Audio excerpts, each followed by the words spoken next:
ಚಾಮರಾಜನಗರದಲ್ಲಿ ಹನೂರಿನಲ್ಲಿ ಏನು 3 ಮಂದಿ ಸಾವು ಕೇಸ್ ಇದೆಯಲ್ಲ, ಅದಕ್ಕೆ ಸಂಬಂಧಪಟ್ಟ ಹಾಗೆ ಘಟನೆಯನ್ನು ಖಂಡಿಸಿ ತಮಿಳುನಾಡು ಸಿಎಂ ವಿಜಯ್ ಪೋಸ್ಟ್ ಮಾಡಿದ್ದಾರೆ.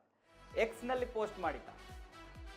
ಚಾಮರಾಜನಗರದ ಹನೂರಿನಲ್ಲಿ 3 ಮಂದಿ ಎನ್ಕೌಂಟರ್ ಕೇಸ್ಗೆ ಸಂಬಂಧಪಟ್ಟ ಹಾಗೆ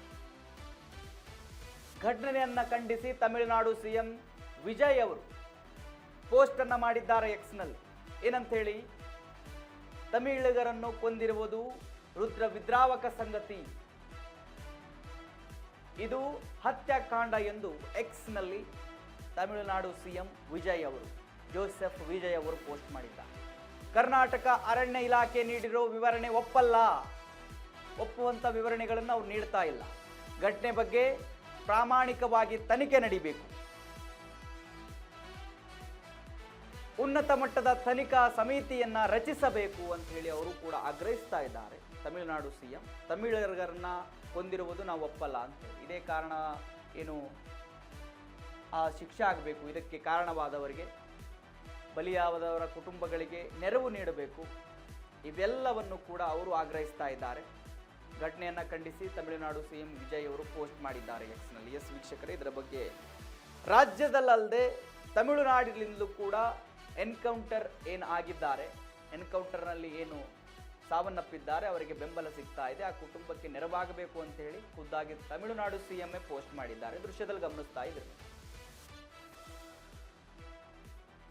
ಅಂದ್ರೆ ಎಲ್ಲೋ ಒಂದು ಕಡೆ ಫಾರೆಸ್ಟ್ ಆಫೀಸರ್ಸ್ ತಪ್ಪು ಮಾಡಿಬಿಟ್ರ, ಆ ತಪ್ಪು ಮಾಡೋದಕ್ಕೆ ಹಿಂದೆ ಹಲವಾರು ಕಾರಣಗಳಿದಾವ. ಹಾಗಾದ್ರೆ ಆ ಕಾರಣಗಳೇನು?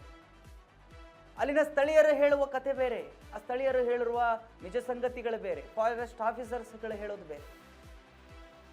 ಸ್ಥಳೀಯರು ಹೇಳೋದು ಅವರು ಬೇಟೆಗಾರರಲ್ಲ, ಅವರು ರೈತರು, ಅವರ ಹಸುಗಳನ್ನ ಹುಡ್ಕೊಂಡು ಕಾಡಿಗೆ ಹೋಗಿದ್ರು, ಹಸು ಸಿಗದೇ ಇದ್ದಾಗ ಅಲ್ಲೇ ಮಲಗಿದ್ದಾರೆ, ಆವಾಗ ಪೊಲೀಸ್ನವರು ಬಂದು ಶೂಟ್ ಮಾಡಿದ್ದಾರೆ ಅಂತ ಹೇಳಿ. ಆಂಟೋನಿ ಸ್ವಾಮಿ ಪತ್ನಿ ಹೇಳ್ತಾರೆ, ನಮ್ಮ ಪತಿ ಹೊಲದಲ್ಲಿ ಕೆಲಸ ಮಾಡ್ತಾ ಇದ್ರು, ಅವ್ರನ್ನ ಕರ್ಕೊಂಡು ಹೋಗಿ ಶೂಟ್ ಮಾಡಿದ್ದಾರೆ ಅಂತ ಹೇಳಿ. ಅಲ್ಲಿ 4 ಜನ ಹೋಗಿದ್ರು. ಆ ಒಂದು ಘಟನೆಯಿಂದ ತಪ್ಪಿಸಿಕೊಂಡ ಒಬ್ಬ ವ್ಯಕ್ತಿ ಹೇಳ್ತಾರೆ, ಜೋಸೆಫ್ ಅಂತೇಳಿ ಅವರ ಹೆಸರು ಕೂಡ, ಅವರು FIR ನಲ್ಲಿ ಉಲ್ಲೇಖ ಮಾಡಿದ್ದಾರೆ, ನಾವು ಹಸುವನ್ನು ಹುಡ್ಕೊಂಡು ಹೋಗಿದ್ವಿ, ವಾಪಸ್ ಬರುವಾಗ ಏಕಾಏಕಿ ಬಂದು ನಮ್ಮನ್ನು ಶೂಟ್ ಮಾಡಿದ್ದಾರೆ ಫಾರೆಸ್ಟ್ ಆಫೀಸರ್ಸು ಅಂತೇಳಿ.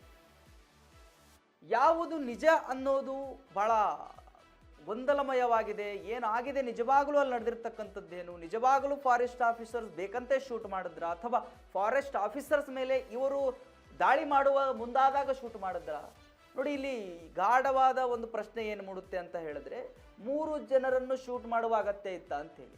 ನಿಮ್ಮ ಆತ್ಮರಕ್ಷಣೆಗಾಗಿ ಒಬ್ಬರನ್ನು ಹೊಡೆದಿದ್ರೆ ಸಾಕಾಗಿತ್ತು, ಯಾವುದೋ ಕಾಲ್ಗೋ ಮತ್ತೊಂದು ಭಾಗಕ್ಕೋ ಅವರು ಜೀವಂತವಿರುವ ಹಾಗೆ ಅವರಿಗೆ ಹಾನಿಯಾಗುವಾಗ ಹೊಡೆದಿದ್ರೆ ಸಾಕಾಗಿತ್ತು. ಯಾಕಂದ್ರೆ ಅವರ ಹತ್ರ ಇರೋದು ಒಂದೇ ಬಂದೂಕು, ಒಂದೇ ಪಿಸ್ತೂಲು, ನಿಮ್ಮ ಹತ್ರ 3 ಇತ್ತು ಅನ್ನುವ ಪ್ರಾಥಮಿಕ ಮಾಹಿತಿಯಲ್ಲಿ ನಮಗೆ ಗೊತ್ತಾಗಿದೆ. 3 ಬಂದೂಕುಗಳಿದ್ವು. 3 ಬಂದೂಕನ್ನ ಒಂದು ಬಂದೂಕು ಭೇದಿಸಲು ಸಾಧ್ಯವೇ? ಒಂದು ಪಿಸ್ತೂಲ್ ಭೇದಿಸಲು ಸಾಧ್ಯವೇ? ಇರೋ ಒಂದು ಪಿಸ್ತೂಲಿನಲ್ಲಿ ಆಲ್ರೆಡಿ ಅವರು ಒಂದು ಶೂಟ್ ಮಾಡಿದ್ದಾರೆ, ಆ ಶಬ್ದ ಬಂದಿದೆ, ಆ ಶಬ್ದದಿಂದ ನೀವು ಸ್ಥಳಕ್ಕೆ ಹೋಗಿದ್ದೀರಿ ಅನ್ನುವಂಥ ಮಾಹಿತಿಗಳು ಕೂಡ ಇದ್ದಾವೆ. ಸೊ ಆ ಒಂದು ಪಿಸ್ತೂಲ್ನಲ್ಲಿದ್ದ ಬುಲೆಟ್ ಆಲ್ರೆಡಿ ಹೊಡೆದು ಹೋಗಿದೆ. ಮತ್ತೊಂದು ಸರಿ ಆ ಬುಲೆಟನ್ನು ಅಥವಾ ಆ ಬಂದೂಕನ್ನು ಲೋಡ್ ಮಾಡಬೇಕಾದ್ರೆ 5 ನಿಮಿಷಗಳ ಕಾಲಾವಕಾಶ ಬೇಕಂತೆ. ಸೊ ಇವೆಲ್ಲವೂ ಕೂಡ ನೋಡಿದಾಗ ಎಲ್ಲೋ ಒಂದು ಕಡೆ ಫಾರೆಸ್ಟ್ ಆಫೀಸರ್ ಮೇಲೆ ಅನುಮಾನ ಮೂಡುತ್ತೆ, ಬೇಕಂತ ಹೊಡೆದ್ರಾ ಅಂತ ಹೇಳಿ. ಸೊ ಇದು ಭಾರಿ ಚರ್ಚೆ ನಡೀತಾ ಇದೆ. ಇದಕ್ಕೆ ಸಂಬಂಧಪಟ್ಟ ಹಾಗೆ ತಮಿಳುನಾಡು ಸಿಎಂ ಕೂಡ ಟ್ವೀಟ್ ಮಾಡಿದ್ದಾರೆ, ಕುಟುಂಬಕ್ಕೆ ಅನ್ಯಾಯ ಆಗಿದೆ, ಯಾರು ಈ ಒಂದು ಕೃತ್ಯದಲ್ಲಿ ಭಾಗಿಯಾಗಿದ್ದಾರೋ ಅವರಿಗೆ ಶಿಕ್ಷೆ ಆಗಬೇಕು, ಉನ್ನತ ಮಟ್ಟದ ತನಿಖೆ ಆಗಬೇಕು ಅಂತ ಹೇಳಿ ಜೋಸೆಫ್ ವಿಜಯ್ ತಮಿಳುನಾಡು ಮುಖ್ಯಮಂತ್ರಿ ಅವರು ಆಗ್ರಹಿಸ್ತಾ ಇದ್ದಾರೆ.